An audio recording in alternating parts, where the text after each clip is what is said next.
Yeah, I know. Kind of a clickbaity title, but let's get to it.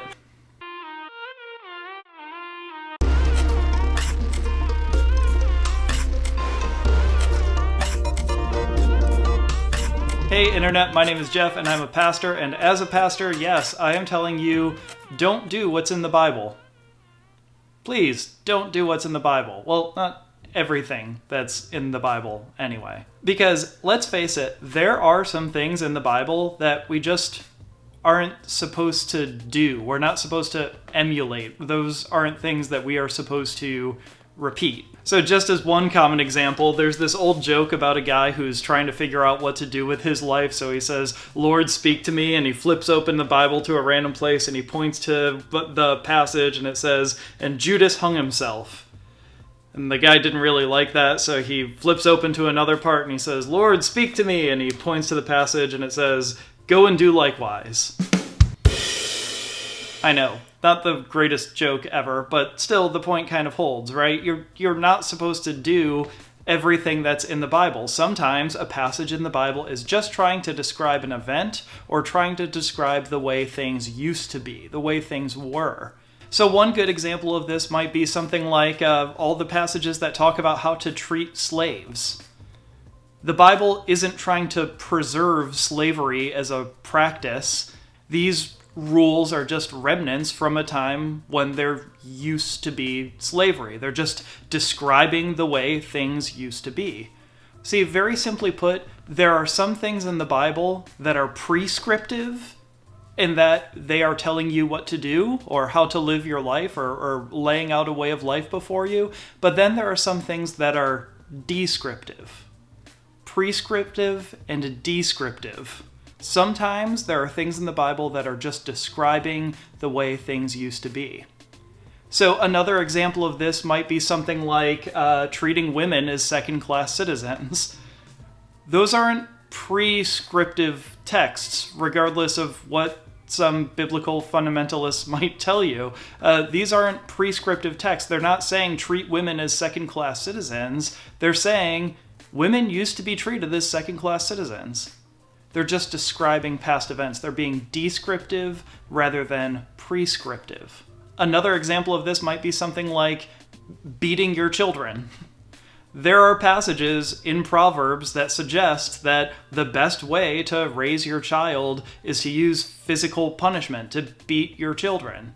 Is that being prescriptive or is it being descriptive? I think it's being descriptive. It's describing that this used to be the way that people parented. It's not saying, yes, yea and verily, unto generations and generations, everybody should be beating their kids. But what about things like commanding love or generosity or using your words for productive purposes rather than destructive purposes? Well, these are some things that might actually be prescriptive. These are the things that we actually do continue to do. They're not just describing something that happened in the past, but they're prescribing them for us. They're telling us these are some things that we should continue to live into even here and now. Now, the question that you might be asking yourself is, okay, fine. How do we tell the difference?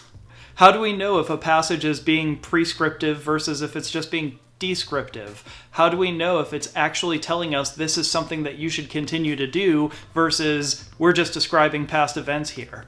In fact, you might be asking that kind of angrily and saying, Jeff, isn't this a slippery slope? You're saying that everything in the Bible is just a relic of the past. Of course it's not. Of course there are some things in the Bible that we continue to live out today. Of course there are some passages in Scripture that we continue to let form us over time.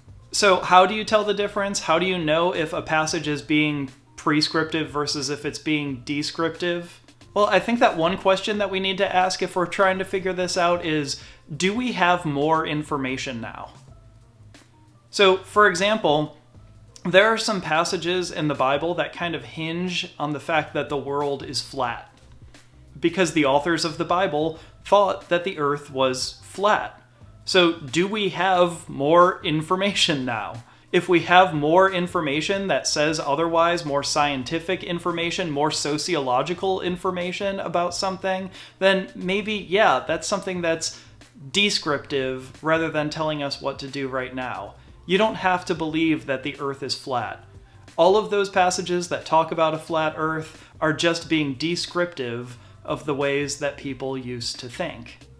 Or do we have better information now about what enslaving people does to a culture, or treating women as second-class citizens does to a culture? Yes, of course we do. And that's why we should look at passages that talk about the subjugation of women or slavery as descriptive parts of the past, rather than something that's trying to be prescribed for here and now. So that's the first good question to ask if we're trying to figure out if a passage is prescriptive or descriptive. Do we have more information now? But a second question that we might ask ourselves is, does this passage fit in with the overall message of Scripture? Does this passage about subjugating women or holding slaves fit in with the overall message of Scripture that seems to be about love and peace between one another and peace between us and God? Does that make sense? If it doesn't seem to make sense, if it doesn't seem to jive with the rest of Scripture or the overall message of Scripture, you've probably got a passage that's being descriptive rather than prescriptive. Now, another thing that I'll say about trying to figure out if these passages are prescriptive or descriptive is trust your conscience. You know, if you're reading a passage and you're just saying, ooh, I don't know, this one kind of gives me the willies, or, you know, however you put that, trust that. That might be a good indication that what you have is a passage that's being descriptive rather than prescriptive. You can trust your conscience. Now, one last thing that I'll say about this, as a good United Methodist pastor, we have something that we call the Wesleyan quadrilateral. We call it the Wesleyan quadrilateral because theologians are really bad at naming things.